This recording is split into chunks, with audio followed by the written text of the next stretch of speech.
In the wild lands of Wales, with an ocean-front view, folks harmonized with nature and all that it grew. The country was ancient and magic abounds, with the mounds and the circles as the fairy horns sound.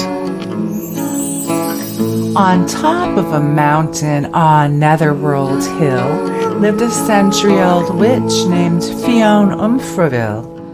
With pets she had rescued and husband Elgin, their home simply glowed with a light from within. She was set to retire in her old stone farmhouse with her donkey and pigs and a small gray dormouse. Her home was erected 6 centuries ago, where she loved planting trees like her weeping willow. She adored her dear hubby and phoenix named Thor, her cat who's named Gypsy, an owl named Seymour. They didn't have much, but they had all they'd need: aged meats, grains, and olives, and all kinds of cheese. A wise witch she was, as she'd studied all lore. She'd learned about herbs and of potions and more. She'd cure all the sick, heal dead daffodils, but one flick of her wand, she could take your free will.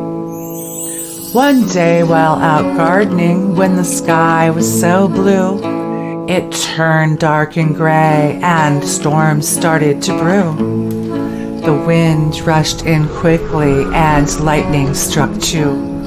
The thunder was deafening and the rains then ensued.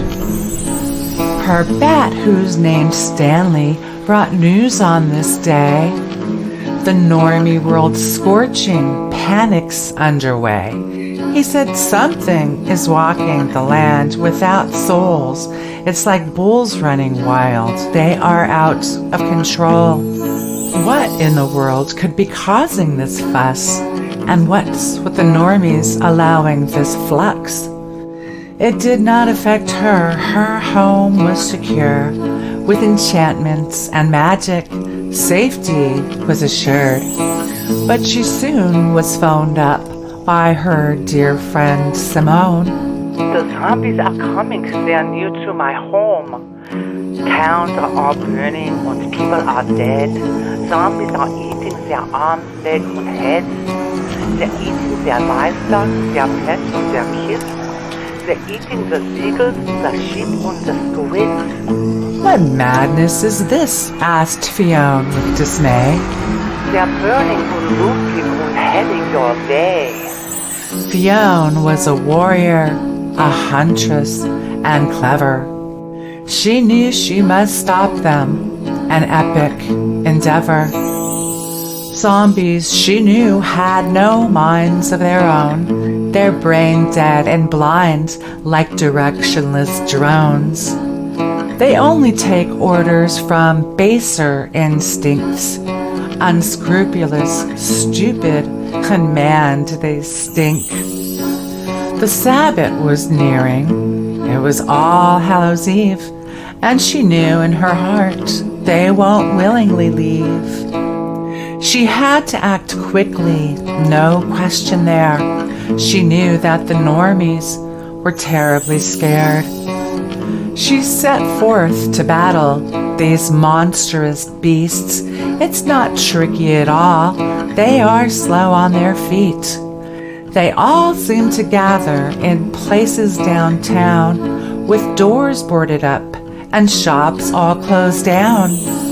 She noted how many were out on the streets. It looked like a war zone with cops obsolete. She arrived back at home with a head in her hand to study its brain and saliva glands. She knew if they bit, you'd become the undead, so she set out to make up some potions and meds.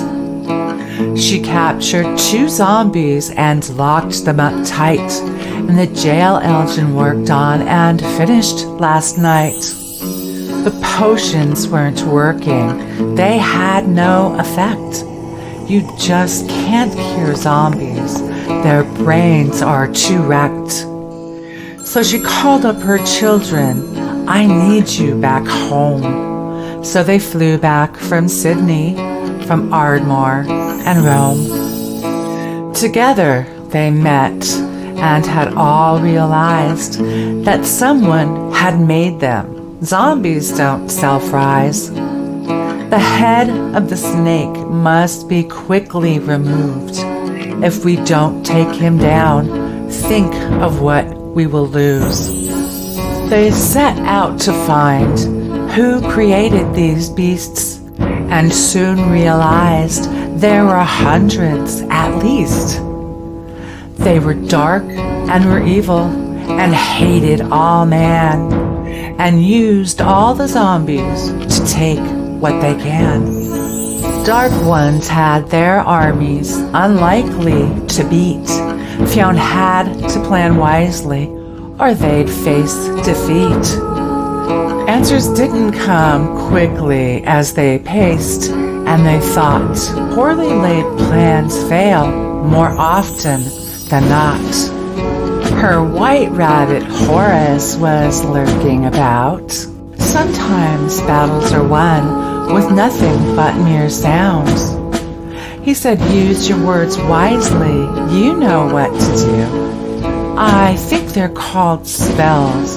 Now, isn't that true? Fionn hugged her dear bunny and yelled out, he's right. It may be the best way to win this great fight. Spells just mean spelling, and words hold power. You can make many fall, crumble, and cower. She called all the fair people in all the fair lands. Together we win this, standing hand in hand. We must come together and stand strong as one. If we are united, the dark ones are done. So they raised up some billboards, took over TV. They made music and videos for the whole world to see. They used repetition in all of their spells. Their words acted like gunfire and great mortar shells.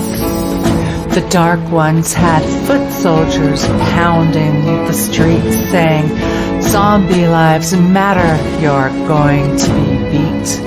Pshaw, said Fionn, as she laughed proud and loud. You'll be zapped into vapor, you ridiculous clowns. These evil foot soldiers were paid and supported by the Dark One's own money, a wise one reported. They stood in the way of us winning this fight. In the end, they lost out.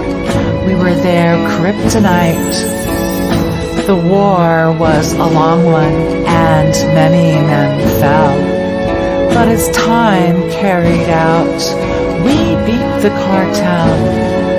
They all fell like crystal hitting the floor. They faded like memories recalled nevermore. Much was destroyed and we had to rebuild, but our folks were resourceful and highly skilled, grander than before and much safer now. No treacherous evil again be allowed.